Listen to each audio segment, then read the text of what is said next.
Welcome to Urban X Real Talk Fitness Radio, where we challenge fitness between your ears. I'm your host, Tiaja. Spring has always been my favorite time of year. In fact, the only season that even affectionately comes close is fall. Now, I suppose I am a change romantic at heart. That is, someone who is captivated by the power and possibility of transformation. Certainly, change is inevitable. But transformation? Well, both spring and fall represent that to me. They symbolize the need for change, that in order for life to continue unabated, change must occur. Think about that for a minute. Change is necessary. Now, one of the life lessons we should have learned before COVID-19 is that change is a requirement for the continuance of life. We human beings go through seasonal changes as well. That too is inevitable. However, we have within us the power to not only master the seasons of our lives, but also to co-create the landscape. What do I mean by that? Well, the earth itself is not responsible for what happens during its seasons. So if severe storms and earthquakes dominate the landscape, it has no choice or say in the matter. But unlike the earth and its seasons, we have been given the ultimate power and authority of choice. Much like the earth, we are powerless victims of the storms and quakes of life, but we have the power to refuse participation in them. Thus, we can rise above them. Now, I know we seldom think of choice except politically, but choice is the one power human beings wield that no other living organism in the animal or plant kingdom possesses. It is the one power we have that controls the outcome of the inevitability of seasons. In our lifetimes, we will all face challenges and stumbling blocks that at the time seem insurmountable. Indeed, many of you may be facing such challenges now on a personal level. We are certainly facing such a trial nationally as well as internationally, yet we still have our power of choice. I want you to deeply consider what I am about to ask you. I am sincerely hoping that the question itself does not offend anyone or conjure painful memories of any kind, because that is not my intent for asking. Anyway, here it goes. How did people survive the Holocaust or slavery? Don't answer, just think about that. It is hard to imagine, isn't it? But what is even more difficult to fathom is how those survivors used their power of choice in such dire circumstances where they seemingly had none. After all, they were not free. They were beaten and tortured. They were killed. They were subjugated to every unimaginable evil, yet somehow they survived. What power did they possess within that gave them the strength and permission to change the articles of their seasons of discontent? What unseen transformations took place? What freedom does one have in shackles?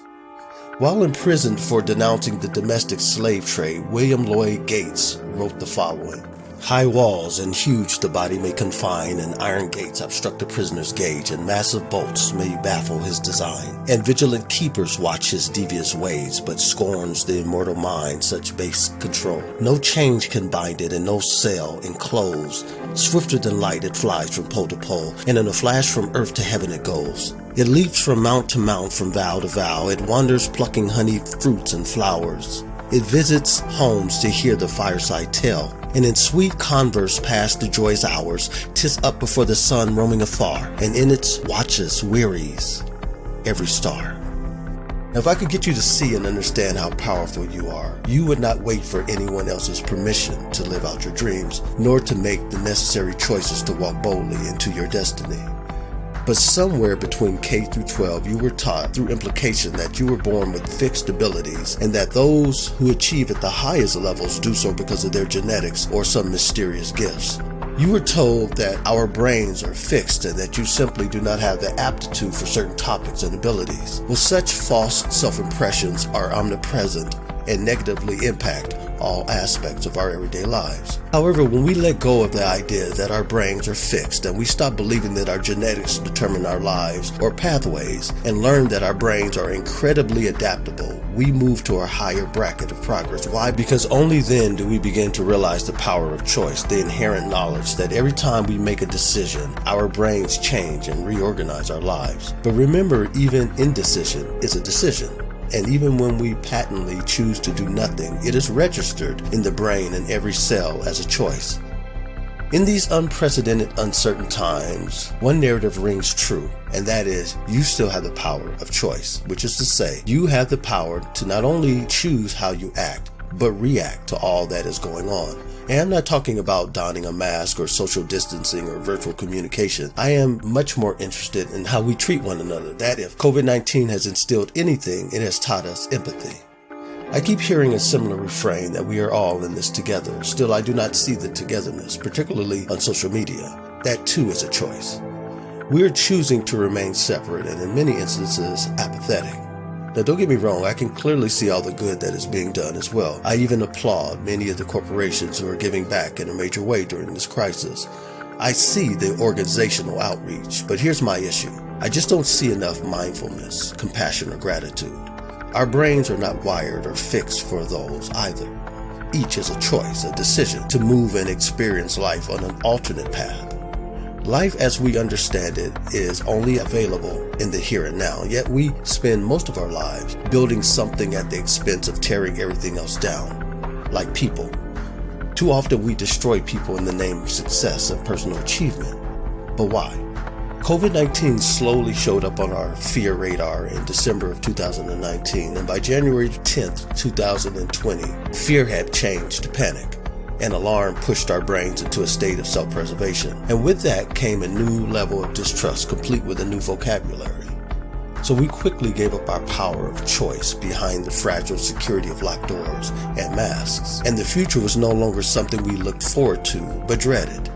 No longer did we possess the power to dilute the narrative with positive thinking, because everywhere we looked, everything we heard, everything we feared touching reminded us that COVID-19 was lurking, omnipresent, omnipotent. No longer were we able to diagnose this crisis with vivid insight because we were afraid that the people we love might die, or God forbid, so might we. Somehow we could no longer see as a nation, indeed a world community, that though we are apart, we are all in this together. How sad it is for us to forget that things happen in life, good and bad, and we don't get to determine the timeline, that our power against any enemy, whether from without or within, is our power of choice. COVID-19 isn't even the first killer disease of the 21st century, nor will it be the last. Remember SARS, MERS, and H1N1? As a race, and yes, there is only one race, we humans have survived much tougher times when scientific labs and esteemed teams of immunologists or virologists did not exist. Thank God they do. But my point is, we have been here before and regrettably did not learn the primal lesson any deadly disease or contagion can teach us. That is, as corny as it might sound to 21st century ears, we are our brother's keeper. That fear and hatred and distrust of our neighbor are choices, albeit powerful choices, lasting choices. But so too is love. Dear friends, I wish above all things that you prosper just as your soul prospers. You've been listening to Urban X Real Talk Fitness Radio with your host Tiaja. Until next week, as always, walk in health and peace.